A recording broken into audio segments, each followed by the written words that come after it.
Hello, everyone, and welcome back to Divine League Week 2, here with a matchup between Conviction and Omega Gaming Silence. We saw Omega Gaming take a back-and-forth Game 1. Now we're here on the cast, excited to hop into a Game 2 here in this best of 3. My name is Coleslaw. Joining me on the cast is Doctor. And Doctor, we were talking a little bit after last game about how these teams might adjust. Doesn't look like they're adjusting yet with the same bans as we saw last game. What are you hoping to see? So I don't think we're going to see much bandage difference. The Graves noticeably different compared to the Caitlyn of last game. But overall, I'm not even really sure the picks were really the thing that did in Conviction. They did have the double QSS requirement of the Mordekaiser and the Skarner, but they did very well early game. They just simply weren't able to close it out efficiently. So it just took too long. The other team was able to get a couple key picks and really roll with it. And they're going to opt into stealing away the Shen Global. So Mega Gaming are going to have to come up with something a little bit different. Yeah, this is a little funny because Bandido left a little bit to be desired on the Shen. He did die 9 times, which is a lot. Normally, you don't want to die 9 times in organized play. Of course, he was kind of the front line for his team, and a lot of those deaths were ones where a fight broke out, and Shen really is going to be the first one to die most of the time. But Conviction obviously convinced by it, so they're going to first pick it away, which means Omega Gaming, with the Caitlyn slipping through the bans, they'll grab that with their first pick and snag that Gangplank again because it sure did a lot of damage last game. Yeah, took advantage of the early game in lane itself. Hyperscaled, did a ton of damage late game as you typically expect a Gangplank to do, and just did, okay things. Everything was K. Caitlyn is super scary. Did receive a nerf on this patch, but pretty minor. So I do expect the champion to still be pretty oppressive. I would like to see them to pick up a very strong support as their R3 pick.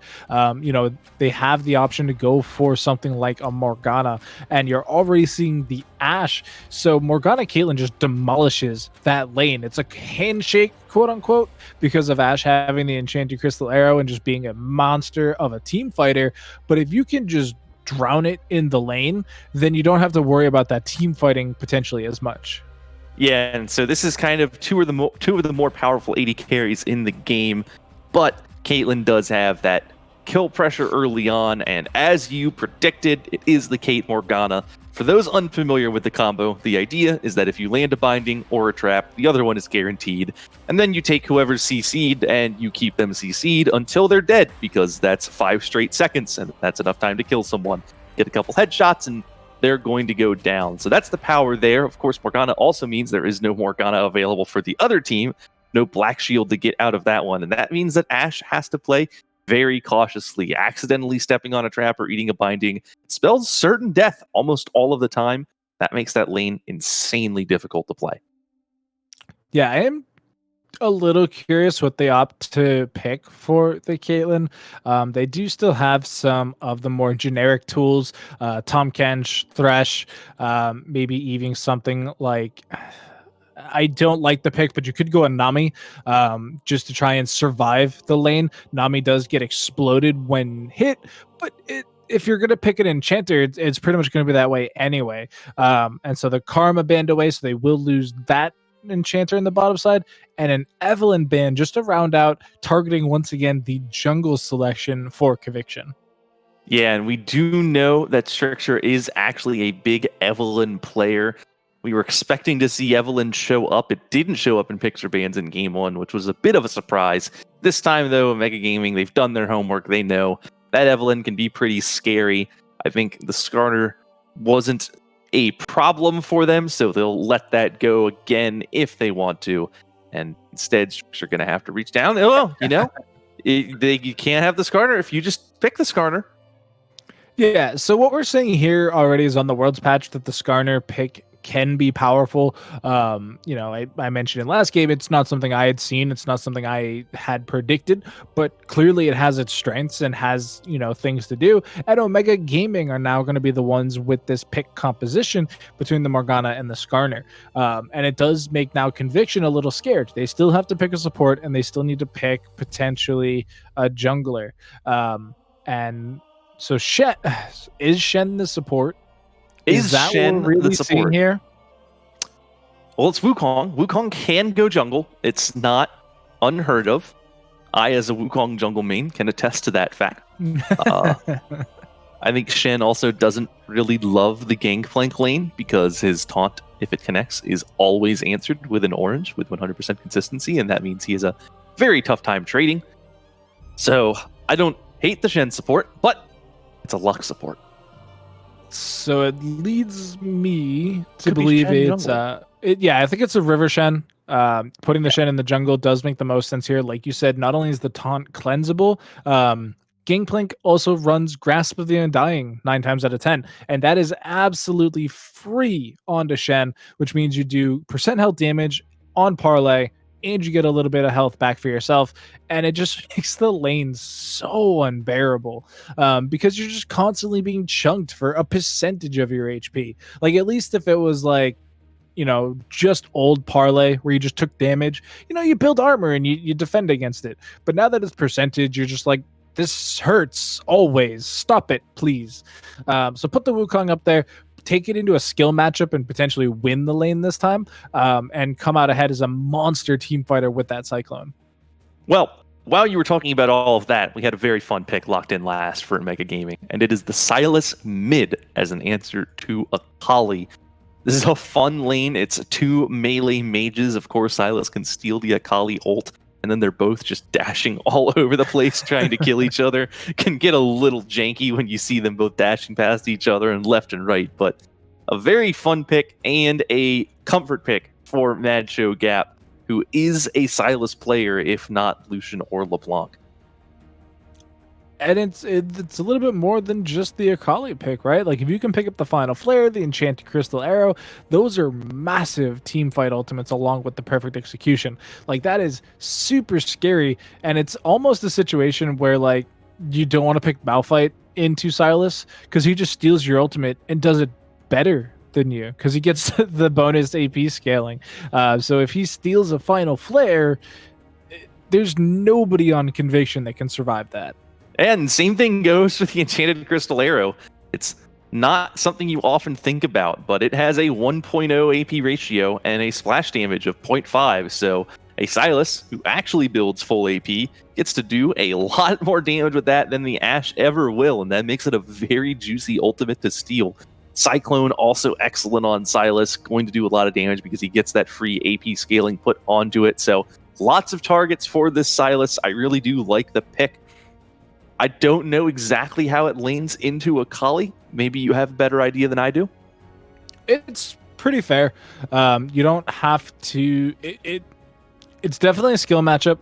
Sylas does have some really good tools to try and control the Akali. A lot of times on certain control mages into the Akali matchup, she engages in, just kind of walks forward, throws out a shuriken, you try and respond, and she shrouds, and you're like, okay, I need to land a skill shot.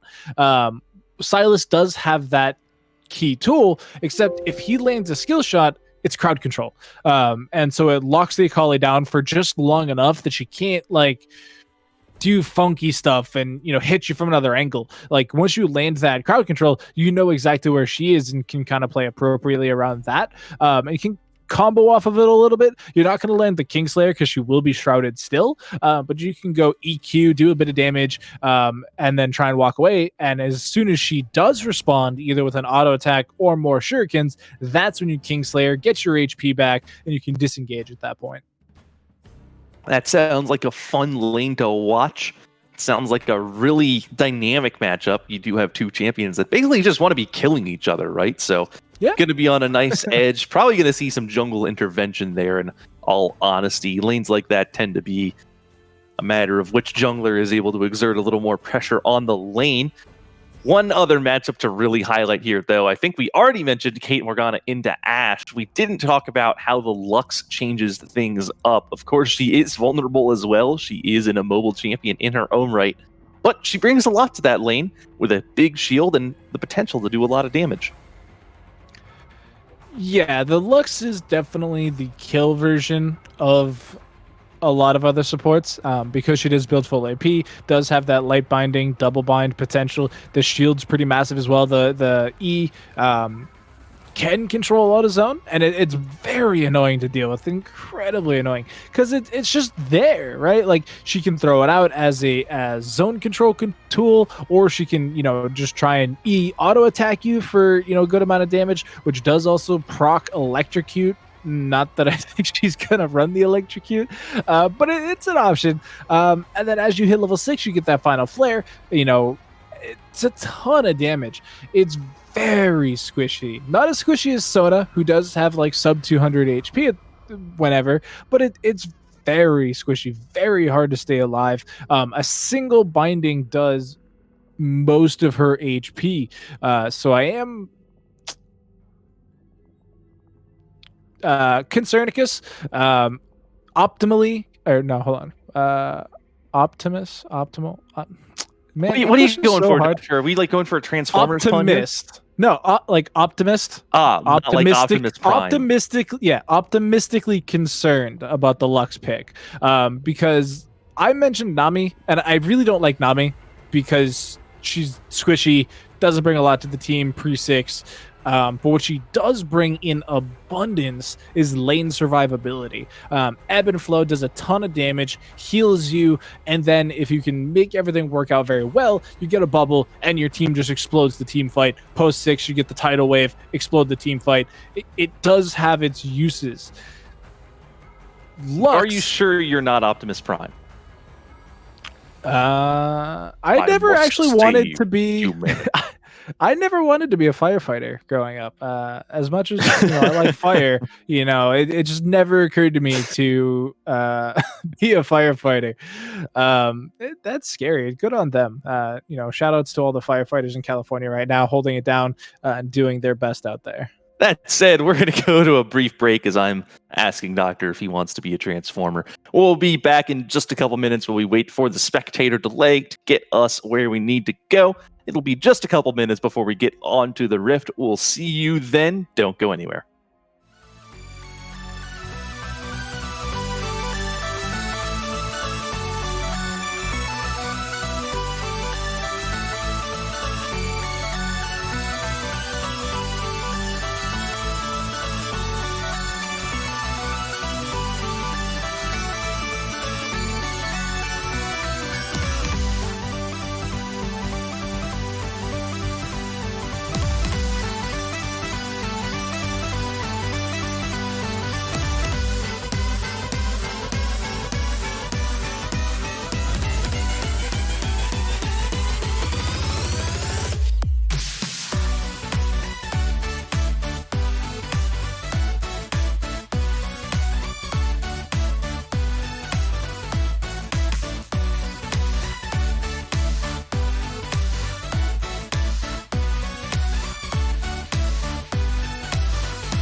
Hello, everyone, and welcome back to the Rift here for Game 2 between Omega Gaming Silence and Conviction in Divine League Week 2.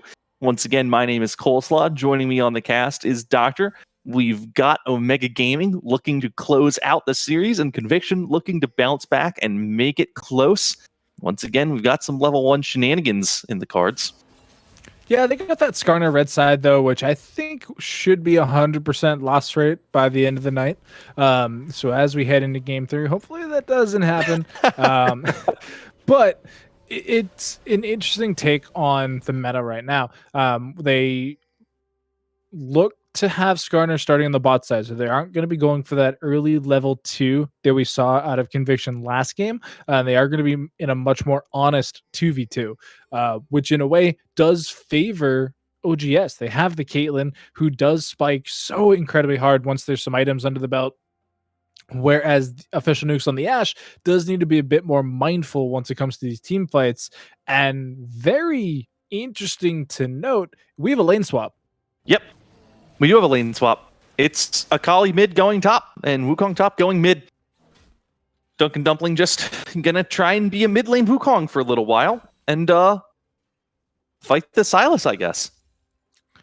Yeah, I am not too sad about that. I think the Wukong does pretty well into the Sylas. We'll have early wave presence. We'll hopefully make level 6 first and potentially be able to take that. You can already see some of the reasons why they may have opted into this. That hurts. Giovanni's down to half HP. Welcome to bot lane. Caitlyn Morgana, the combination. No traps available, so not as bad as it could have been, but still. Giovanni learning the lesson. You eat a binding, you eat some damage. That's going to be a bad time for the side of Conviction's bot lane pretty much the entire game. Yeah, Caitlyn Morgana is like an upgrade to the old Caitlyn Karma lanes. We used to, go, oh, woe is me back during like Ardent meta and stuff, because we recognized then that it's a very sad feeling. Now you add in the 3-second bind of a Morgana, and you're like, wait, Riot, what are you doing to me here? Come on, man! I wanted to play League of Legends, not Gray Screen blah, blah, blah, blah, blah, blah. Gray Screen Simulator. Yeah, unfortunately, that can be the way it goes sometimes, but they're going to have the push going for now. It's not a lane where death is around the corner at every turn. It's just a lane where you have to play cautiously. The binding can't go through minions. It's kind of like a slower Blitzcrank cook in that way. So as long as you play respectfully and don't eat bindings just like that, you'll be fine. Just dodge, forehead. Yeah. A nice little trade pattern coming out in the mid lane here. Sylas now having access to more than one ability means that he does get to actually use his passive, which is very crucial when it comes to these wave management type scenarios. Is now taking the lead over the Wukong, starting to shove that in and start creating pressure. This is a massive wave, so the CS differential that we're already seeing, that 16 to 19, should equalize and even come out ahead in favor of Duncan Dumpling. Yeah, and it's interesting just watching how lane swaps work. It's always kind of one of those questions where you have to decide, is it the play that you wanted? And top lane at least going even, but here comes a gank onto mid lane. Mad Show Gap going to be able to just waltz on out of there. He's actually going to go back in because Banky King is here. It's now a fight onto this Wukong. Mad Show Gap running away. Duncan Dumpling flashing to chase after him, and he's going to get the first blood with that kill. Strixer and Duncan Dumpling now looking at Banky King, but he can't win that fight. And Banky King says, you really think you can fight me? He's going to pick up that kill, and now Duncan Dumpling has to run for the hills. Black Dog 9 is here, but the clone stealth is available, and that monkey gets out of there no problem. At the end of the day, it's a 1-for-1 where Conviction had first blood and then just greeted too hard and gave it back. A little overzealous. Does mean that the Skarner will be able to get to that Righteous Glory a little bit faster, becoming level 6 a little bit faster, becoming more of a threat a little bit faster. Duncan Dumpling, though, now has a kill. Is already vastly accelerated over where we saw them last game on the Mordekaiser. And oh no. Yeah, here's a fight in this bottom side jungle. Strixer is the target. He finds a Sylas and a Skarner, but he's able to get right out of there. And now Mad Show Gap is the focus. At the same time, Manhito's the focus. Both top laners down. Banky King is low. Duncan Dumpling going to be able to secure that kill. It's Mad Show Gap trades it right back onto Strixer at the same moment. Meanwhile, in the Tri-Bush, we see Boss Giovanni going down. And back at the red buff, Mad Show Gap going down. Everyone's falling left and right. The camera doesn't know where to look at the end of the day. I believe it's a 2 for 2. Very, very split fight. We had a fight in the Tri-Bush and a fight in the red buff. The 2 for 2 does go ahead and come through. We now see 3 kills on Dunking Dumpling. More kills than they had all last game, I believe.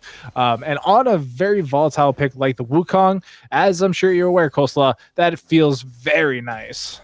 Yeah, that's a scary thing to be dealing with. You know, I think if you're Conviction, you're kind of happy that you've got these kills concentrated on the Wukong. With him playing in the mid lane, he's going to be able to use these to pressure other lanes as well as his own lane. And a snowballing Wukong is terrifying. He can start one-shotting people in ways that you don't really think should be possible in League of Legends, especially if he's going to be going Triforce as he is here. And that's something that Omega Gaming are going to have to deal with, you know? Any fight with this Wukong in it, they need to be cautious because it could be a snowball for Duncan Dumpling and he could run away with it.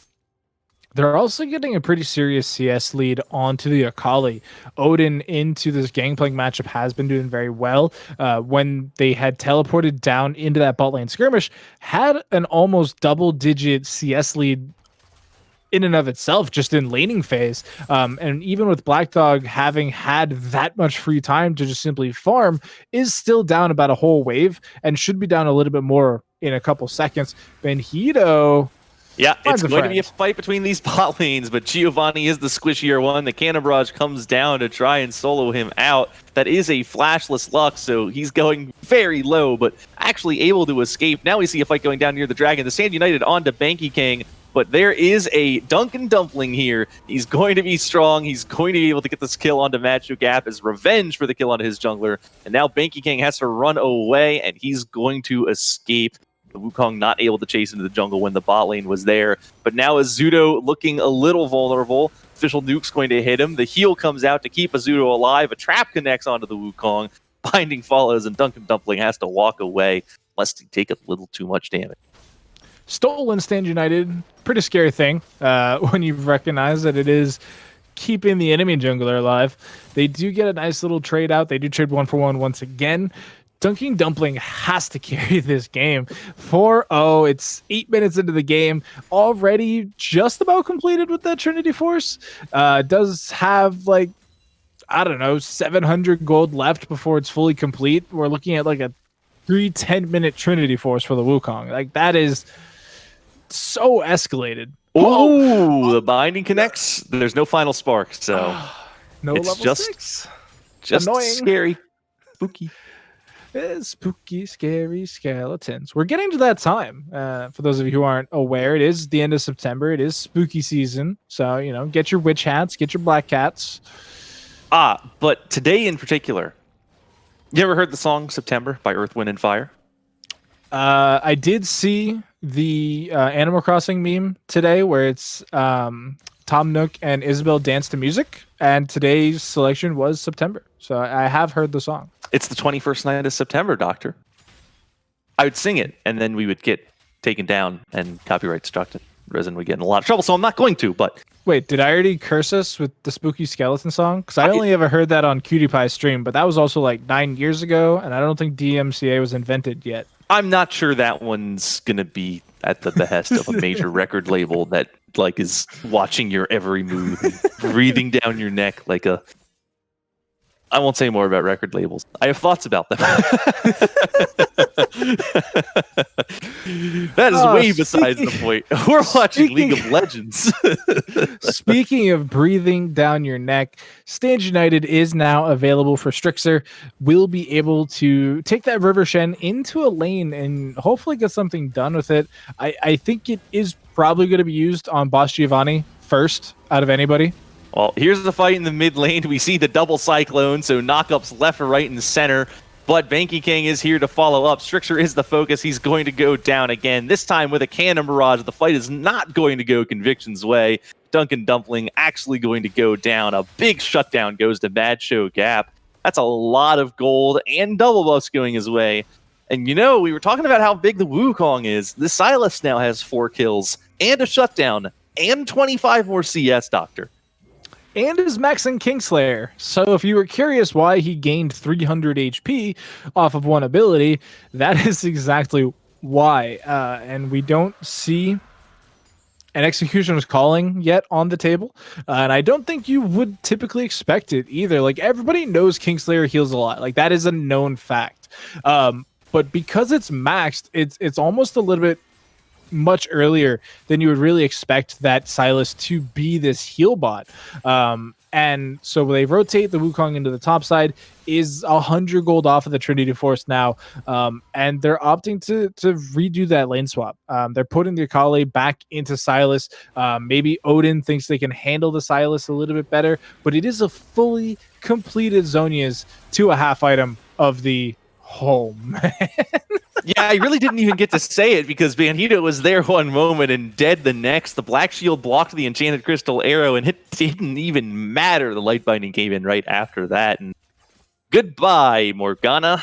That's that AP ratio you were talking about. The Enchanted Crystal Arrow hurts. It does magic damage. It broke the shield, and it opened up the avenue to actually secure the kill. Well, it looks like they were thinking about a dive here. Conviction had 3 people at the ready, but with the teleport coming in from Mad Show Gap, they immediately decide, you know what? Never mind. That's a very scary Sylas. You win this round, buddy. And now, Strixer gets out of the binding and runs away. He's going back in. What's he doing, Strixer? That's a scary Sylas, buddy. You do not want to fight him that much. Buddy, oh pal of mine, you're just a poor little ninja. You're not a convicted felon of the, Demacian estate. Definitely want to be a little bit more careful. Still somehow steals the Gromp. Yeah. Okay. I mean, when you know the Herald has gone down, there's never going to be a Skarner in the area. So he figures, got the numbers advantage, may as well go for it. Fight breaking out in the mid lane, Odin. Look at that trade. That's half his health gone, and Mad Show Gap still 100%. That's very fun. Ignite coming out from Duncan Dumpling, going to force the flash. This will become a problem later on because Duncan doesn't have the teleport, which means they do not have map advantage as we come to the late game, and it really deteriorates the split push threat from Conviction. Does mean that they win early, though, and you can tell that by the 4-1-0 scoreline. It is able to, make stuff happen, and they get the flash out of Black Dog, which means that they can have Strixer come topside. Yep, and you cannot orange out of a Cyclone knockup, I believe. Or actually, isn't that something that they changed very recently, where knockups are now cleansable? I believe that's next season. It's affected by tenacity is what it's going to be. Yes, that is true. But not now. No, I think tenacity affects it now, but they're adjusting items and knockups next season. Okay. I'll take your word for it. I'm not paying enough attention. We see a binding down onto a Zudo, and he is gone. It's just like before. And now you see him, now you don't. No Black Shield there to save him that time, and that's a insta-dead Caitlyn. This is kind of the opposite of how you expect the Caitlyn Morgana lane to go. You expect Caitlyn and Morgana to be making people disappear. Instead, it's the Ashe Lux doing the reverse. So another kill, and they're going to be able to get some plates for themselves. So, Coleslaw, talk to me. Who killed the Herald? Well, there's a fight, but it was Banky Kang. Strixer's very dead here. Nope, he's going to flash. He might not be dead. Mad Show Gap now onto official nukes. That Ashe disappears. Strixer getting caught up in the cannon barrage. He's going to go down as well. Boss Giovanni now running away from 3. Mad Show Gap is way too strong. No getting out of that one. It's going to be 3 free kills. That said, back to the Rift Herald. I'm pretty sure Banky Kang took that one. And, you know what? We don't need to pay attention to that. We got the triple kill. It's fine.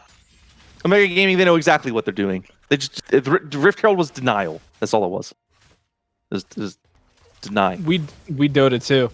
But Mad Show Gap just lights out on this Sylas so far. It's such a strong pick. It's done so much damage already that it is beginning to become concerning as we head into mid game, right? Like it's only 15 minutes in. We've only killed one dragon. Like not even everybody has fully completed items yet. Like even look at Odin. Odin is still sitting on Revolver Cutlass. Yeah, and I think it's interesting because it's this dynamic, right? Where we have a arrow onto Banhito. Goodbye, Banhito. That was a lot of CC. His Black Shield wore off, and immediately he got hit up by everything. So he's going to go down. Back to the point I was trying to make before the Morgana got picked off is that we saw both of these mid laners get fed. It was every fight, it was MadShowGap picking up a kill onto Strixer, and then Duncan Dumpling picking up a revenge kill. So both mid laners were getting kills in every single fight. Since then, MadShowGap has stayed mid lane, roamed bot lane, generated a ton of pressure, done a whole lot for his team. And on the opposite side, Duncan Dumpling has been banished to the top lane to 1v1 this Gangplank, where he's down still 27 CS and is only finally starting to begin to crack this turret. And we're kind of hitting that Wukong stage where it's like, why did we pick this champion again? Well, he's in trouble now. The Stand United comes in, but it's answered with a much bigger Stand United for MadShowGap. And Strixer not able to even finish it because Duncan Dumpling gets solo killed by Black Dog 9. He stayed for the turret, but he ate a barrel, and that means he goes down. That was quite a considerable shield coming out of MadShow. Oh boy, that is scary. 1.5 items completed for the Sylas. That was like a 900 HP shield. That was kind of like the you versus the guy she tells you not to worry about in shield form. Strixer goes on a Duncan Dumpling and it's like, yeah, that's 200, 300 HP, and then you see the shield on a Black Dog 9, and his health bar literally has to grow because it's so big. That's going to keep happening, you know? The AP ratio on the Shen ult is extremely generous. So the idea is to make him a bit of an AP bruiser, and that means that every time Sylas steals it, he's going to be doing a lot of shielding onto whatever target he chooses. We didn't even get to see the Enchanted Crystal Arrow usage from MadShow yet. That is going to be a bit of chunky damage too. The Perfect Execution Steal means that Official Nukes doesn't get to play League of Legends today. We'll see that at least a couple more times. It's already in the back pocket of MadShow right now. You don't want this fight. Yeah, they land the binding, but there's not enough. He's got too much healing. The healing reduction isn't yet here, so no way you're going to kill that Sylas. He has the Akali ult to get away if he absolutely... So, a little bit of poke. Just a love tap with that light binding. Saying, you know, if we wanted to, I could land another one.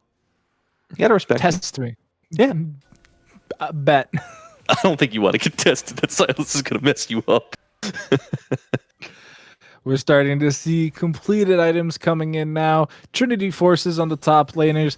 Gunblade completed for the Akali. We do see Ashe also completing her Essence Reaver, which means we'll get more arrows more times.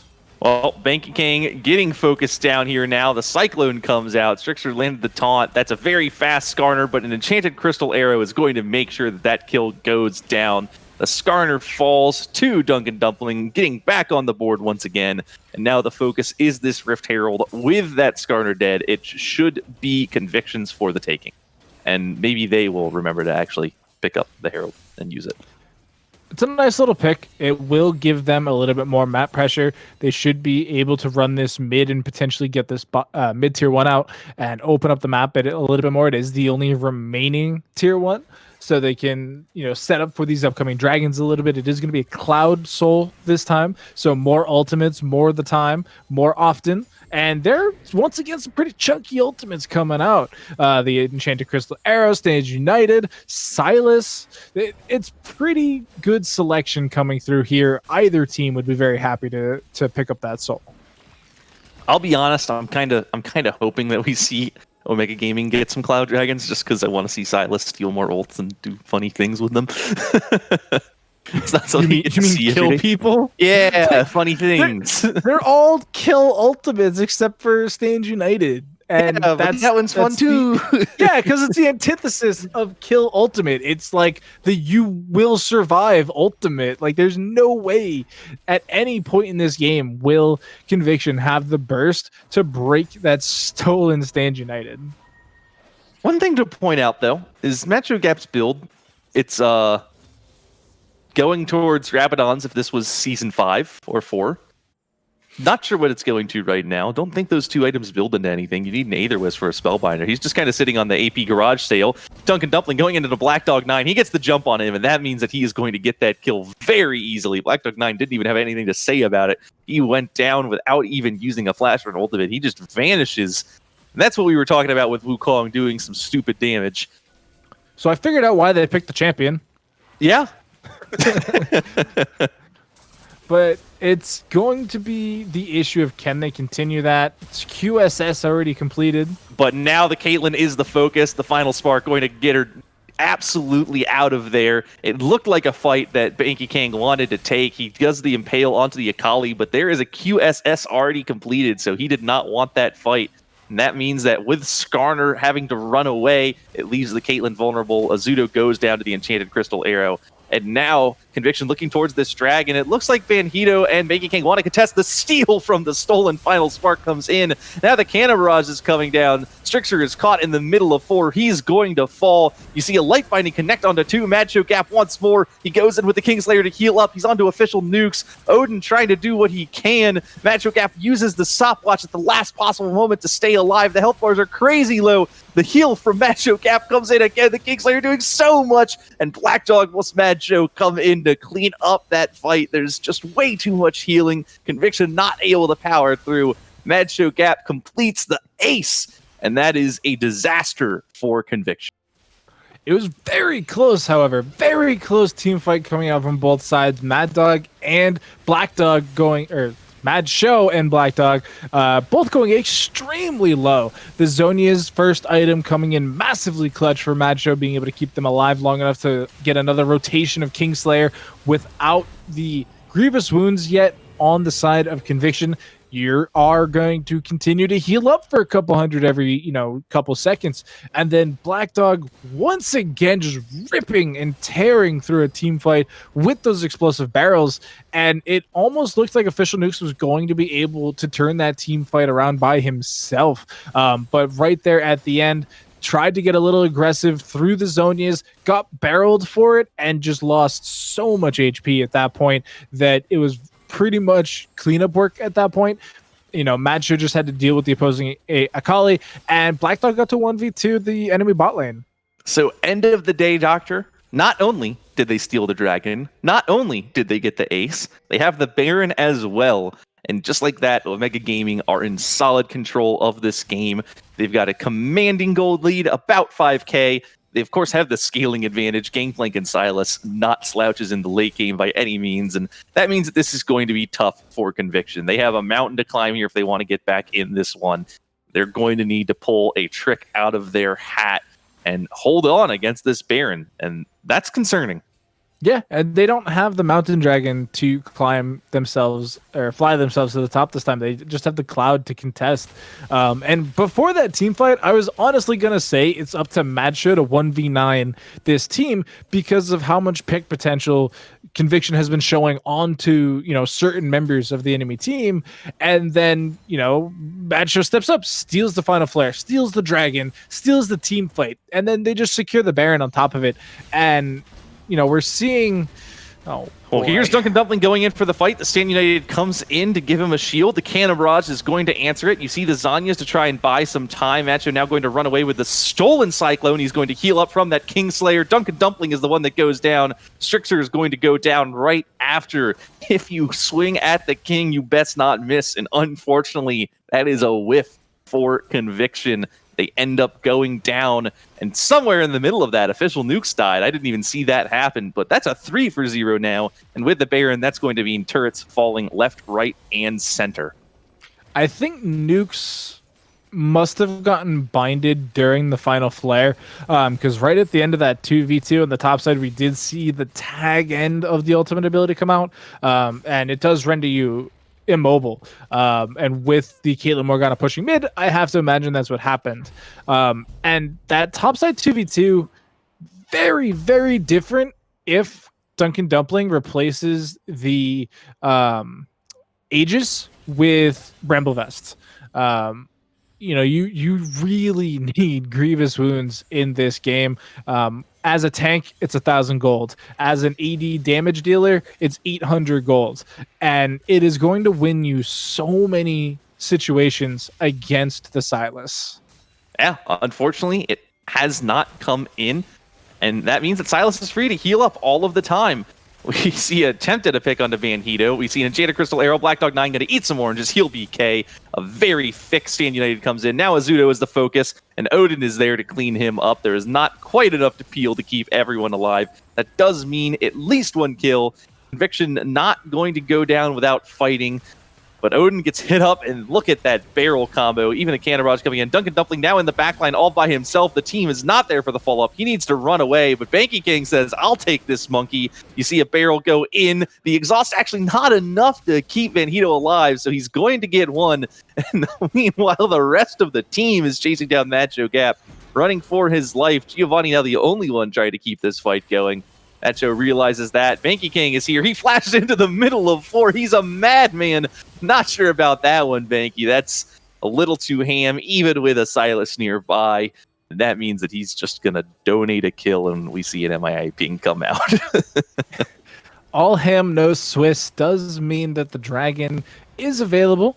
We did see how this last dragon fight went, but we do see Sylas back in base, so should be able to be secured here by Conviction. Once again, splitting the first 4 dragons 2 for 2.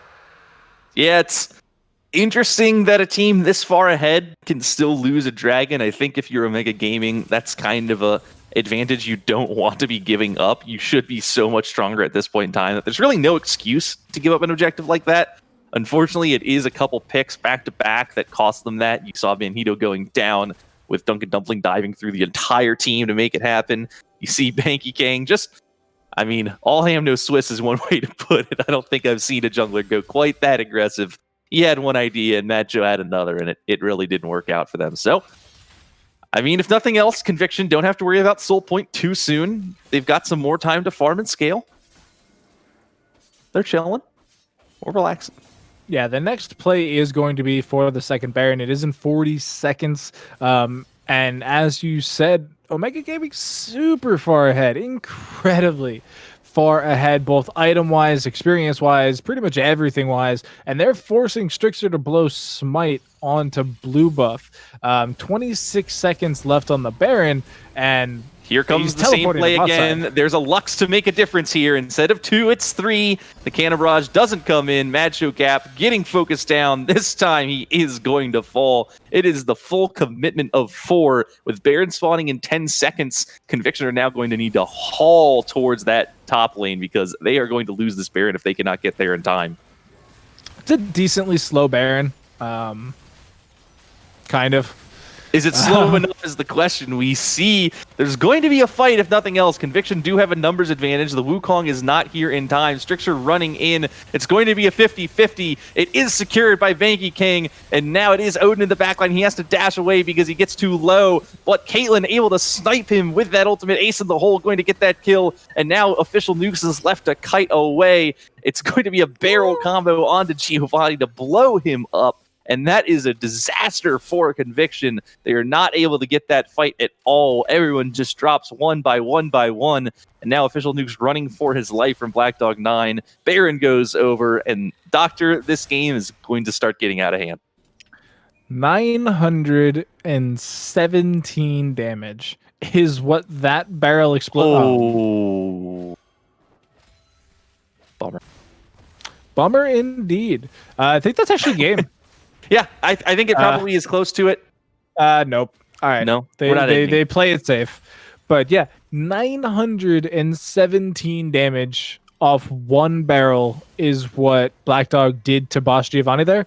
And did about 70% HP bar because it one shot from that point. That hurts. And that is the risk you run with an Enchanter support. Had they picked the Morgana instead of the Lux, you'd be dealing with the same issue. It's just, the support style is very squishy. And I don't know who can contest Black Dog. Odin was in the backline. Odin was doing absolutely everything possible to make the Akali pick work at that Baron fight. And just doesn't have the damage yet. Going Gunblade into Leandries, there was a QSS in between those two, so you were delayed by 1300 because the Skarner tax. Odin opting to make an advance payment, doesn't want to wait till it's due. Was like, I'm going to preemptively pay my taxes, that way I don't get jailed for it later on.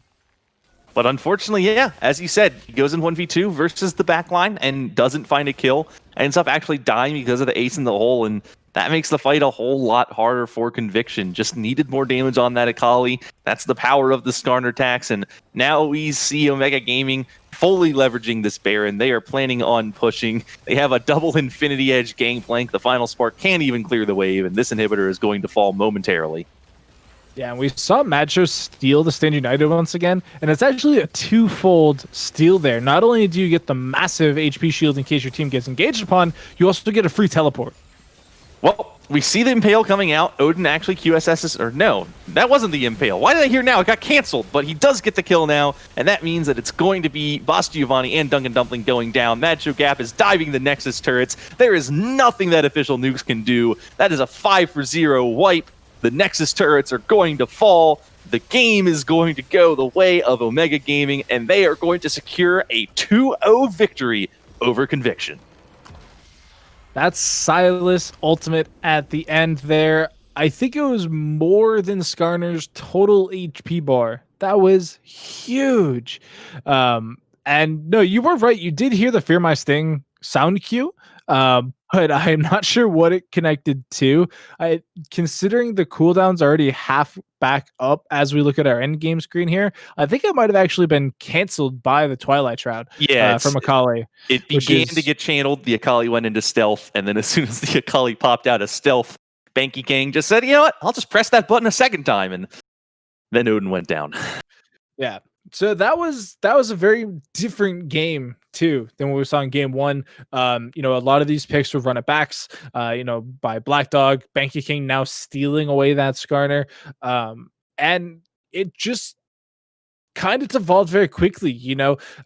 Conviction were very quickly able to get an advantage. Duncan Dumpling in that mid lane having a much stronger early game showing than we saw in game one on the Mordekaiser.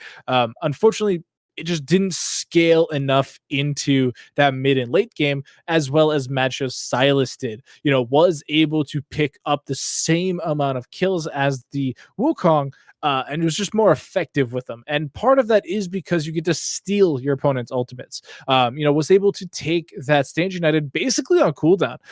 Every time that was a stealable ultimate, you saw Macho go for it. And it kind of brought in that gameplay style that we saw in game one, where just help the team, be supportive, take that numbers advantage, and really run with it. And when you have the numbers advantage with the Sylas, who was nigh unkillable for a large portion of that game, you can see his final ending items was actually Zhonya's and a broken stopwatch. Like, that is so hard to try and chunk out, and Macho just survived. Yeah, and I think you're right. I think the real issue for Conviction is where it went wrong is that lane swap. The Wukong and the Sylas were going head to head. One fight didn't go their way. They decided we're sending the Wukong to top lane, which meant Sylas got to run over mid and bot lane. And Duncan Dumpling wasn't able to shut down the Gangplank in the top. You'd think if you send this 4-1 carry up into the lane against the Gangplank, he's going to be able to punish him. And that just didn't work out. Instead, you saw Duncan Dumpling giving the kill for the turret. And Black Dog 9 was able to scale and actually do the most damage in the game. So he saw the Wukong challenge him, and he said, you know what? That's fine by me. I'll still one-shot your Lux with a single barrel combo. And that's what ended up happening. So a lane swap that really kind of backfired on Conviction in the middle of the game, and really well played by Omega Gaming to take advantage of that, to kind of push the tempo, grow their lead. Really well played by Black Dog, Banky King, Mad Show in particular, and Azudo and Benito doing what they needed to do to stay alive enough to basically let the upper parts of the map get them through that early mid game. And then, of course, they were able to come online, secure some objectives, and close that game and the series right out. Yeah, and so that does move OGS onto a 1-0 scoreline. They did not play their week 1 matchup just yet. They will be playing that tomorrow night. So if you are following along in the standings, stay tuned to the socials for that. And it does move Conviction to 1-1 as we move into week 3. And we were talking pre-show, there are only so many games to lose here in this season before you start having to really worry about your playoff berth. Yep. Well, with that said, we'll see you next week for another Divine League matchup. But until then, I've been Coleslaw. Joining me on the cast has been Doctor. Our producer has been Crybaby. Thank you to both of you for joining me tonight. And we will see you all next time. Have a good night.